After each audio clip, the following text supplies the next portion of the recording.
Good morning. Today we have with us a Gabriel Valjan. Am I pronouncing that right, Gabriel? Yes, you are. Thank you. Yes, finally.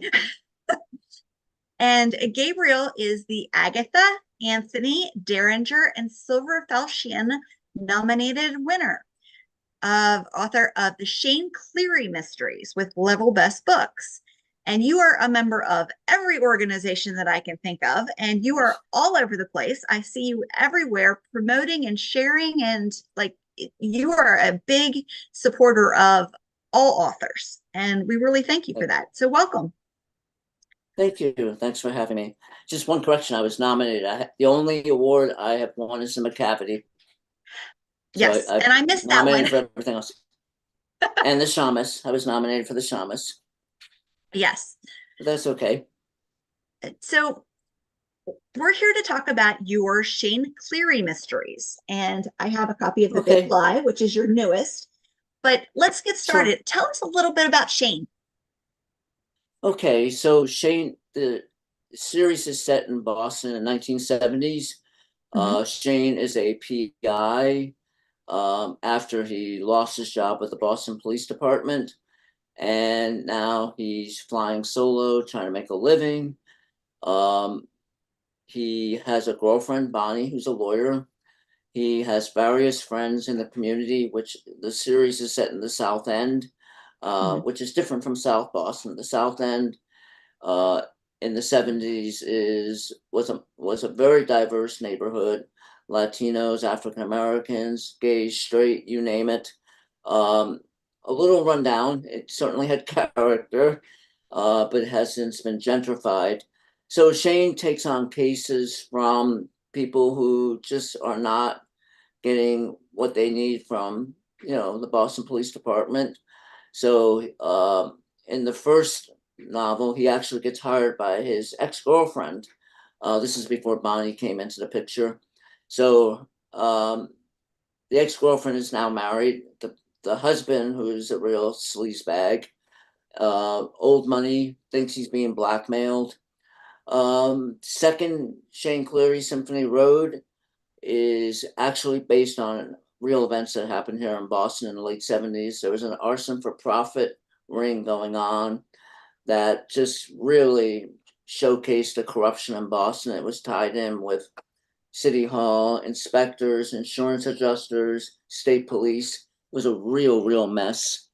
Mhm. Um, Hush Hush, the third book in the series, it also inspired by real events here in Boston. There was an infamous murder in the combat zone. The combat zone, for people who don't know, is kind of like this one block strip on Washington Street between downtown Boston and Chinatown, is where all the adult entertainment was. Peep shows, porn theaters, bars. It was the place to go, unfortunately, for prostitutes, for drugs. So there's a tradition at Harvard where after they played their last football game of the season, which was against Yale, the guys, win or lose, would go into the combat zone and party. In 1975, it was kind of murky what had happened, but basically one of the guys had his wallet stolen. One of his classmates went to help in the melee confusion. He gets stabbed to death. Uh, he was a working class kid. Yeah. And what I did with Shane was take those facts, but I took it in a different direction. What was significant about the case, however, was that it set a legal precedent on jury selection. And even though the Shane Cleary series in the 70s, I need to remind people that it was not a PC error. Boston was one of the last cities to segregate, so there was a lot of ethnic tension, a lot of them versus up, them versus us mentality, particularly with Yeah. politicians. And then the fourth book, Liar's Dice, deals a little bit with, at this point, he is with Bonnie, and this deals with Shane's past coming back to him. So Shane Yes. was a former Vietnam vet, and a friend of his comes into town asking him for a favor. The fifth book takes a character that we meet in the fourth book who hires Shane to find a missing poodle. Now, this guy is a notorious gangster, not mafia, but just street gang. You know, also Irish like Shane, and very attached to his dog. Loses his dog goes missing, and Shane hires him. And Shane is reticent about it because this guy tried to kill him. But the carrot on the stick that this guy holds out is that he basically says to Shane, if you do this, I'll pay you, but I'll also tell you something about your dad that you didn't know. Now, all through the whole series, we in the backstory with Shane, we realize that his father had committed suicide. His father was a working class union guy, real salt of the earth guy, very stand up, well respected, commits suicide. And his mom, Shane's mom, passes away basically from a broken heart. And that whole turn of events altered Shane's life. He had no means to support himself. Um, he was under the largesse of various people, and then he went into the military because he had no other options. And in the course of his career as a PI, as I said earlier, he meets people in the community, and he has the unlikeliest of allies. He has a bartender friend, African American. He has a friend on the force who's gay. He's also friends with two people that are in the mafia. Mhm. And one of the things I try to do in this series is to show people that not everything's black and white. In some cases, the mafia guys have more scruples and more morality than the cops and the politicians because they live by a certain code. And Shane treads lightly, but they help each other out. He doesn't commit crimes for them, and he, doesn't abet anything they do. But sometimes he needs information from them that he just simply cannot get anywhere else. So hopefully, as readers go into the series, they have a mystery, they have a crime, they have color, they have a slice of history. But one of the things I really tried to emphasize that it's really about friendships and alliances. And sometimes in life, it's you get help from the people you least expect. And again, not everything's black and white. I tend to view life as very gray. Sometimes the person who's your friend becomes your enemy. Sometimes the person who you disliked ends up becoming your friend.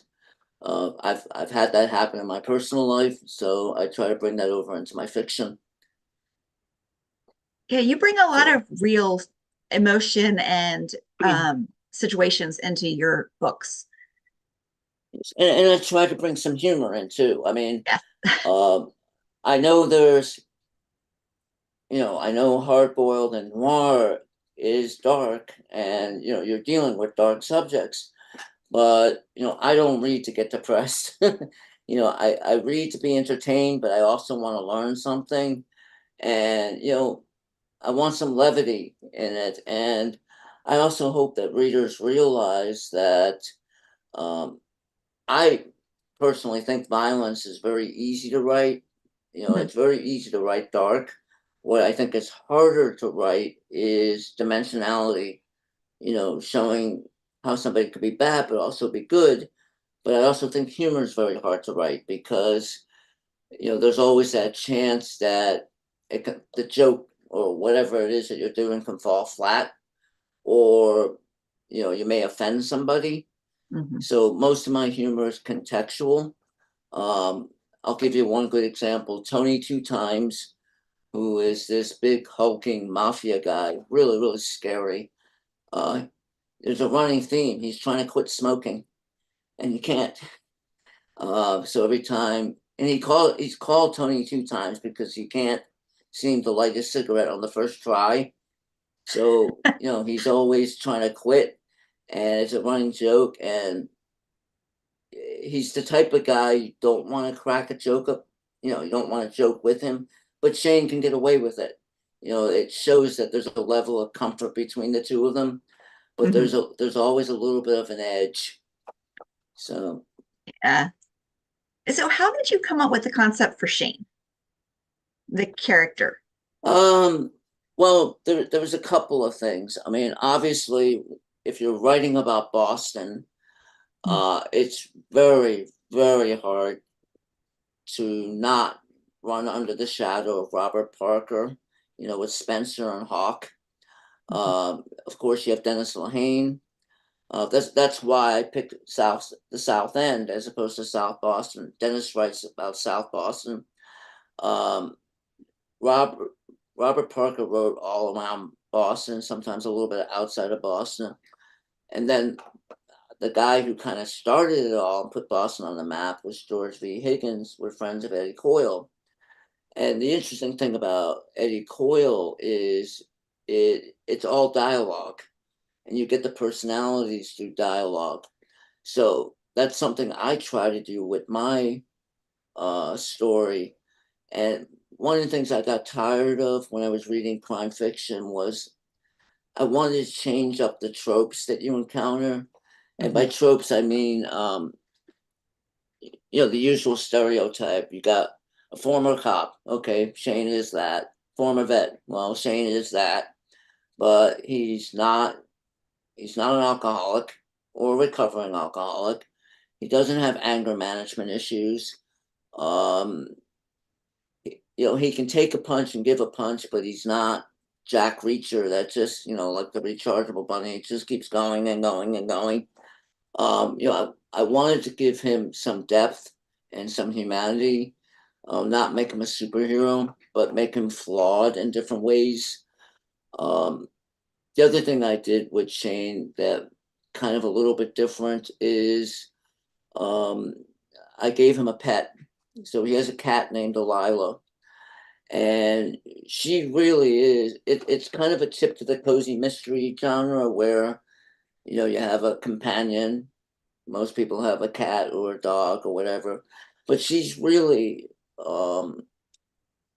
his conscience. He talks to her, he thinks, and she responds to him. She's not a talking cat, but she has a way of communicating with him. And it's interesting that at one point, I think it was Hush Hush. Um, Shane is ambushed while he's sleeping in his old apartment, and he's trying to decide whether to move in with Bonnie. Anyway, somebody breaks into the apartment, intending to attack Shane, and Delilah, the cat, gets to the attacker first and defends Shane, but the guy hurts the cat, not hurts it badly, but hurts the cat enough. Shane obviously wakes up, gets the guy, they fight. Shane handcuffs him. He calls his friend Bill on the force and says, "Hey, I got a B&E, breaking and entering. I got the guy, but he's your caller. Just meet me at the bottom of the steps, and I'll hand him over." So Bill comes over. Shane's got the guy handcuffed. He's walking him down the steps, but he's so mad at what this guy did to the cat, Delilah, that he throws him down the flight of steps. Now, the reason I bring this up is another writer who had read the book and blurred that Cheryl Head loved the book, said positive things about it, but she sent me an email afterwards. She says, I got to ask this because this is bothering me. Bonnie was attacked by someone else, and she's in the hospital. And okay, Shane didn't know who did it right away, but he doesn't do anything. But yet somebody attacks his cat, and he throws the person down a flight of steps. Why the cat, not Bonnie? And I thought about it and I said, well, he has a longer relationship with the cat. He just started dating Bonnie. So Now you kind have of a a, very long-standing relationship with someone too. Do you want to tell us a little bit yes. about Munchkin? So Munchkin is a tuxedo cat. Uh-huh. And she's also kind of like my avatar on social media. Yeah. she's got a very distinctive personality. I mean, all cats do, but she's very friendly, very opinionated. She's adorable, very funny. She has different. She photographs very well, but her personality comes through in the photographs.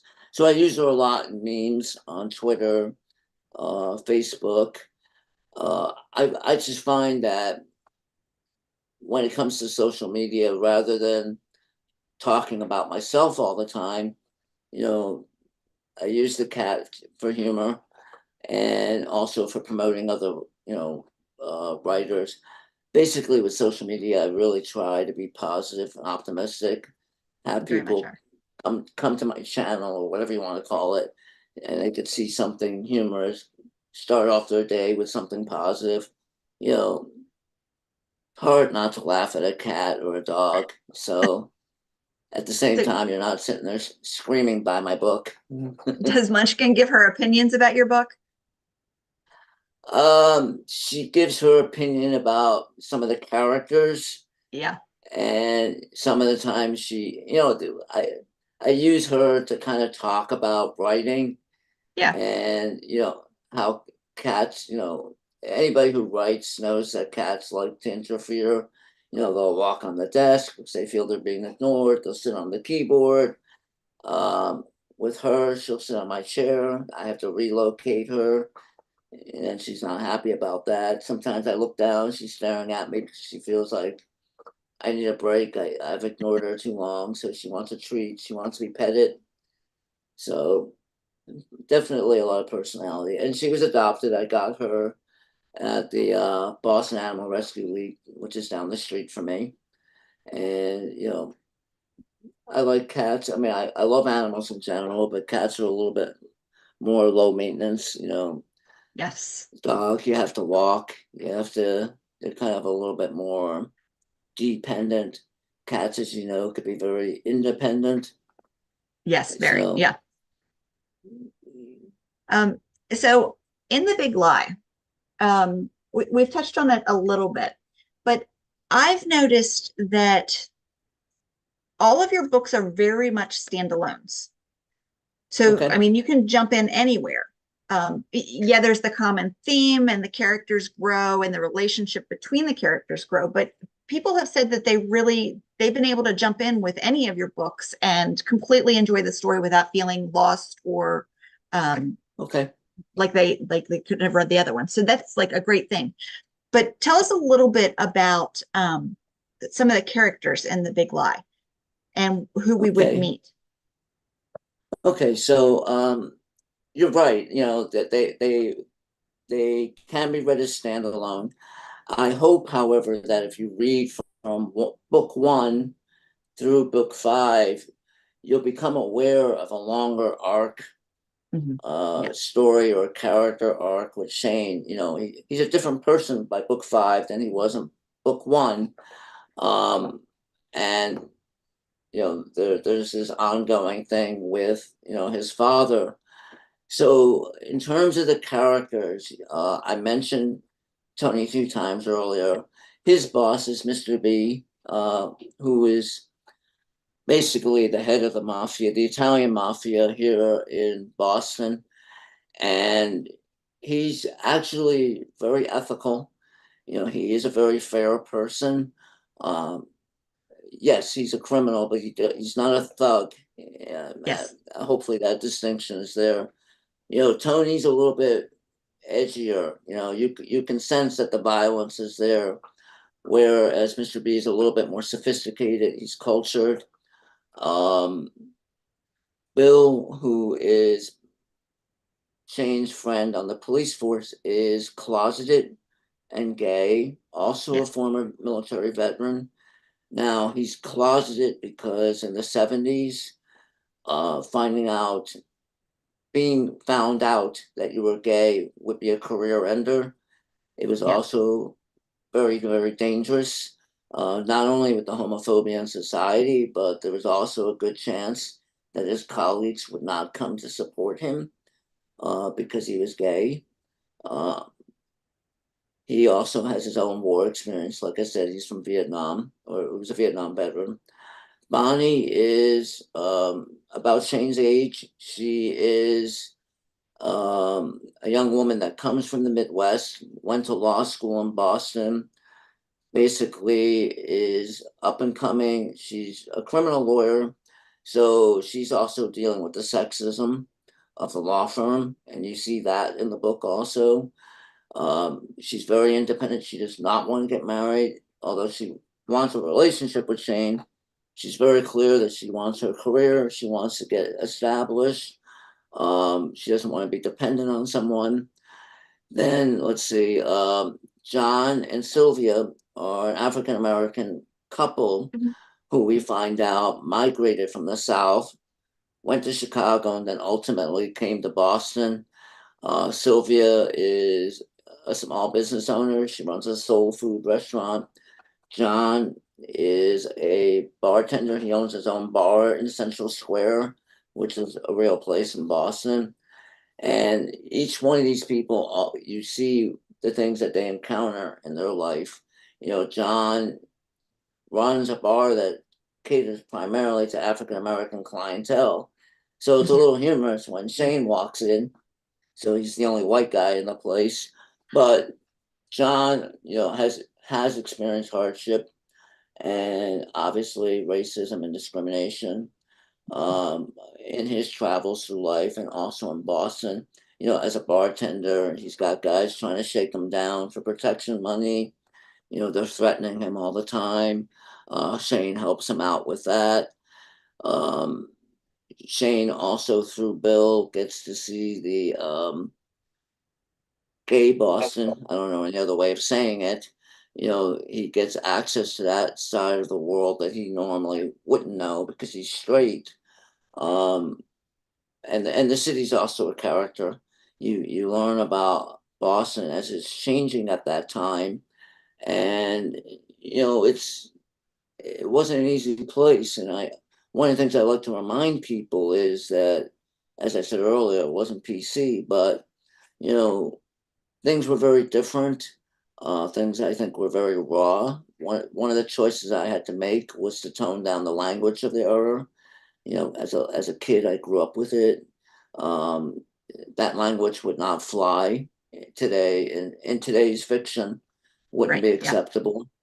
And also, too, as much as I show what Boston was like then, I'm hoping readers realize that we have come a long way for the better, but for Yes. the most part, we still have a long way to go. Mhm. But we have made progress. It's not like, we're stuck. And one of the things I also want to show people is, whenever somebody says, oh, well, life was simpler then, it was the good old days. No, they weren't good. They weren't good for a lot of people. And we need to be reminded of that because some people, some groups think that they have it bad. I think everybody's paid their dues, and there's people that are still paying their dues.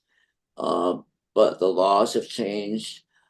It's really, really shocking when you come to realize that Boston was one of the last cities to segregate, both for school systems and public housing. And it turned violent. It was on the news. Um, there were, I don't want to call them riots, but people were attacked. Stones were thrown at kids trying to get onto a school bus. I mean, it was awful. And I think people forget the history. And I don't know why, but, um, there's also the fact that, if let's say somebody was born in 1990, they might not know what the combat zone was because it's now gone. So, it's meant to be a time capsule, but hopefully it's both a reminder and an educational experience because it's a slice of forgotten history.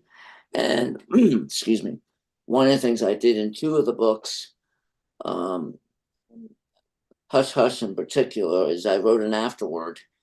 I, Mhm. I made it a point to let people know what the facts were and where I went off-road with those facts, Yeah. just so that, I can anticipate anybody saying, oh, you got this wrong. No, there were deliberate choices in the narrative. Mhm. Wow. That's so interesting. We were chatting about your book in our book club, and Okay. a couple people were wondering about your plots for these novels. And I know you said a couple of them came from real events, but not all Yes. of them. No. No. So Dirty Old Town, and Liar's Dice, for the Mhm. most part, um, were made up. There was an aspect of Liar's Dice that came from real events, but it's kind of more oblique. And um, the short answer to the real events behind Liar's Dice was, in the late 70s, in organized crime, there was a decision, and this is well documented. There were wars in New York between the so-called five families. And one of the subplots, or one of the major plots you see in The Godfather, about Don Corleone saying no to narcotics, he basically takes a stance and says, my family will do everything else, but we won't do that because it's dirty. It's difficult. Um, that the that war and the reach of trying to get drugs and narcotics into Boston because they Mhm. wouldn't work in New York was an outgrowth of the real history. I also drew in a slice of Canadian history. People don't realize that there was two different mafias in Canada, but they were also dealing with narcotics. And there was part of it that was Italian in the Mhm. sense of Sicilian Cosa Nostra, and then the Calabrian, uh, Calabria is a part of Italy. They had their own mafia family and their own organization, Oh. which had a different name. Mhm.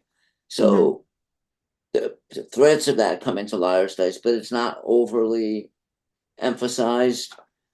But I just lightly treat that. But yeah, there are parts where I just completely made up stuff. Well, that's good. It's very interesting. And the way that you pull all of that together, the Yeah. facts and your imagination. It definitely keeps us turning the pages. Well, Yeah. the way my imagination works is that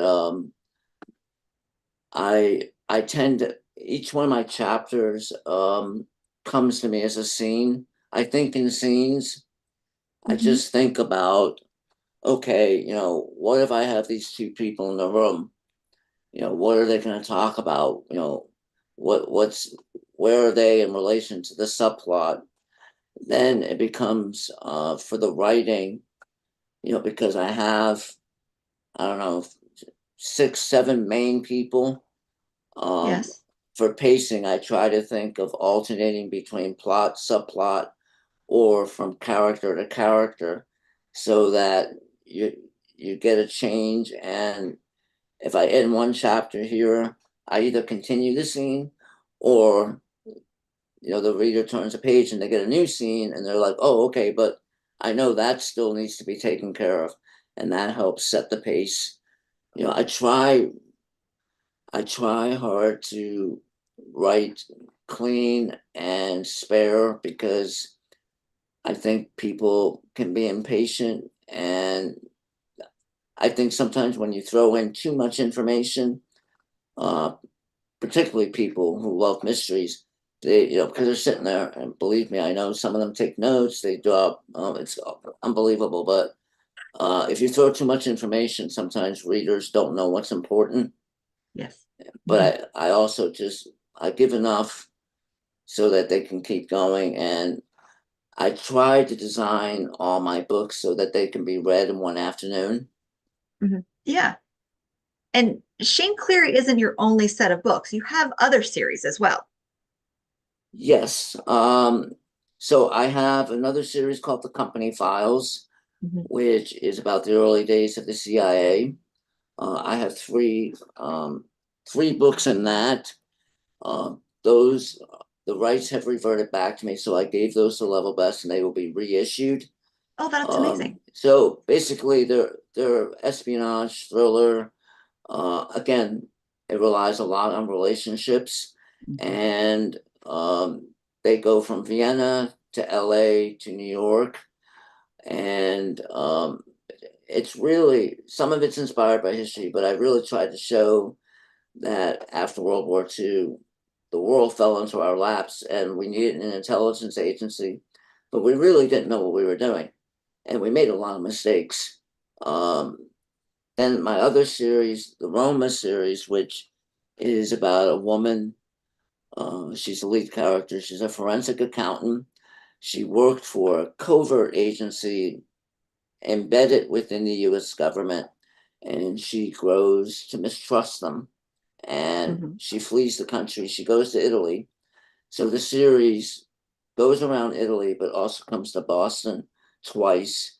I have um, 5 books in that series, and then I have a standalone of novellas, 5 novellas and 1 book, which give the backstory to each of the men that are on her team, that are in her life, so that Yeah. you can understand why they went into law enforcement. They each have a different motivation. And it gives you a backstory to life before Bianca, because you meet Bianca and they're already there. And rather than weigh down the story with their backstory, I wrote 5 novellas. And I happen to like the novella form because it's Yeah. not a short story, but it's not a novel. You could read it in an hour or two, maybe more, but you can read it in one sitting. And those rights have reverted back to me, but at the moment, I'm not sure what I'm going to do with them. Um, I don't want to self-publish, but I want to find a home for them. Mhm. So I'm still thinking about it. And also, too, those were the first books I wrote. So I kind of look at my writing from 10 years ago, Yeah. and I kind of cringe. I'm like, oh, I could have done this so much better. I'm like, what was I thinking? But I try to be kind with myself. I mean, you got to start somewhere. Yeah. Yeah. Now, I actually would be really interested in reading this because I hadn't heard about that set. And I Okay. find that very interesting reading the backstories of your characters. And that series actually got prompted Hmm. um, by a colleague at work. I worked as a nurse, and she kind of threw the gauntlet down. And she basically said, "Oh, men can't write women." So I decided that's how I created Bianca. I started off with a short story. I use short stories sometimes to see if I have something there, if the Yeah. idea works, and if I want to spend time with those characters. So I wrote a short story, and then I was like, wow, this is a lot of fun. So I expanded that short story into a full blown novel, and then I started writing more of them. But it came from the challenge of, oh, men can't write women. So we mentioned a little bit about you supporting other authors. And as part of that, Yes. I know that you do a lot of events and you go to a lot of places and you do a lot of interviews. Can you tell us a little bit about where we can find you to come see you or to listen or to learn more? Okay. Well, you can definitely find me on social media. I'm on Instagram. You take my first and last name, put the at sign. So it's at Gabriel Valjan, Valjan. On Twitter, I'm at G, the letter G, and then my last name, Valjan. You can find me on Facebook. I have an actual page. It's not an author page. So, that's really me. um, my next event, if I yes, my next event will be Crime Con, which is Mhm. at Ferguson Library in Connecticut. I believe that's June 8th. Okay. I'm not going to BouchCon this year, but I usually go to BouchCon. I just came back from Malice. That's another conference I tend to go to every year. Let's see. Occasionally, depending on my schedule, I'll go to Maine Crime Wave, which is, I believe, usually in June, and that's up in Portland, Maine. Because I am based in New England here in Boston, and New England Crime Bake is another one that I've gone to. So my advice is, go to those sites. They usually list the authors in attendance. If you see them there, um, then I'm attending. Occasionally, I've done some virtual stuff with Tewksbury Library with Dale Yeah. Phillips. Hmm. We do, we talk craft, we talk about other things. And then last but not least, I'm on Criminal Minds. It's a blog with Okay. uh, several other writers. We rotate through the week. So I'm on every second Tuesday, and we create questions for each other. They could be on craft, they could be on business, they could be anything related to writing and what you think of life as an author. And we try to share our experiences. We try to give advice, insight, lessons learned, um, and we try to make it fun. They're short essays. Read them. Everybody has a different opinion, particularly on the same topic. So it's a lot of fun. Wow, that is great. I will put some of those links, definitely your website and your social media links, in the Okay, show notes so everybody thank can you. see. Absolutely. Well, thanks for Okay, joining us today. Can't wait to have you thank back, you. and Thank you for having me. hopefully you'll have these Roma files back out soon, and we'll be able to grab some more. Okay, I will let you And know. and can we expect another Shane Cleary novel soon? Um, so I wrote those five, and Uh-huh. I do have a definite idea for a sixth one. But I'm currently writing the fourth company file, and I have two other projects that I'm working on. Um, I would like to write another Shane. I would like to see, how sales are going, how interest is. Mhm. But I also want to get some of my other stuff out there. So I'm open to it. Well, great. We will be definitely looking for it. Thank you so much for visiting.